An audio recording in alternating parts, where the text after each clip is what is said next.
என் நெஞ்சில் குடியிருக்கும்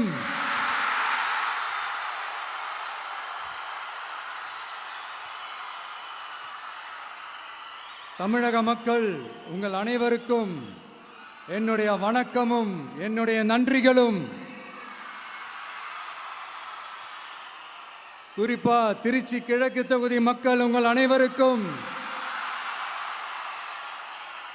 என்னுடைய ஸ்பெஷல் வணக்கமும் ஸ்பெஷல் நன்றிகளும்.